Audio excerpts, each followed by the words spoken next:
Mihoatra ny 700 ny vehivavy niara ny eritreritra manerana ny faritra 12 nanomboka tamin'ny 5 aprily hatramin'ny 30 jona lasa teo no nahazoana io taremarika io raha araka ny tatitra avy amin'ny ministera ny mponina azo atao ary ny miantso maimaim-poana ny laharana maitso 320 sy 700 raha toa ka hiaran'izay eritreritra izay renim-pianakaviana iray ary no mijoro vavolombelona amin'ny eritreritra izay ny anjady taminy mitatra izay resadresaka ny fanaovana tamin'izay indrindra i miarso rojiravaka sy anjara kotonorainy.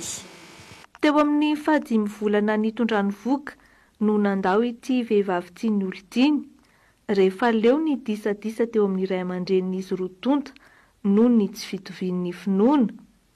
Niasa teto Antananarivo ilay rain-janany no nanafatra azy avy any Toamasina.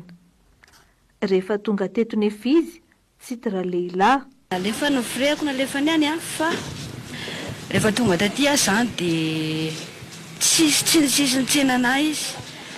Na telefony arany tsy azoko antsy izy nonjay rehefa tonga taty tamin'ny fotoana tonga avako taty dia misy raha vavondreniko zany sy ny mamany mamako mipetraka eto dia izay zany sisa ny solution ako farany hoe tena misy tensionement zany ny antson'ilay raha vavondreniko dia nefa rehefa tonga tany koa dia mbola tao amin'ny zareo koa zany dia niarany eritreritra ihany koa satria eo amin'ilay fianakaviana zany za tena efa kivy le lehilahy nanarena le ray aman-dreniko tsy azoko le teo amin'ny fianakaviana ray aman-dreniko nanao tsisy tikany anahy dia tena very-hevitra. Voaingana satria tapa-bolana teo izay izy no avy teraka. Nanampy ity renim-pianakaviana ity niatrika izay sedra mafy izay ny fandraisana an-tanana azy taorian'ny antso maimaim-poana ny 320 izay laharana maitso natokana handraisana ny trangana herisetra indrindra ny miasa amin'ny vehivavy.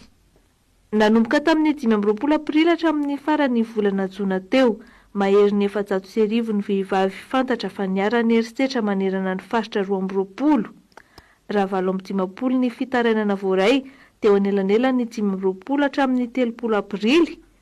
Ny tombo 550 sy 100 zany nandritra ny volana May ary mihoatra ny 20 sy 700 ny vehivavy samy toroka fa niara-ny herisetra tamin'ny volana jona teo.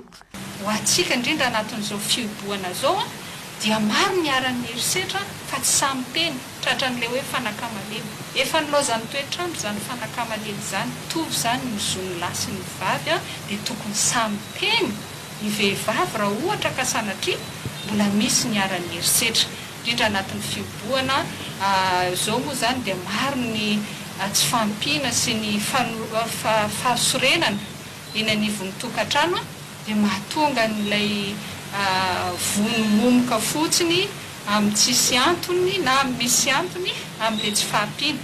Na eo aza ny krizy ara-pahasalamana mitoetra ny fiahinan'ny vehivavy niara-ny herisetra no tsinjovina manokana teto ireo bevoka sy mitaiza kely ny sarabady sy sahirana ara-pivelomana ka notolorana lamban-jaza, lamba firakotra ary kojakoja-pidiovana.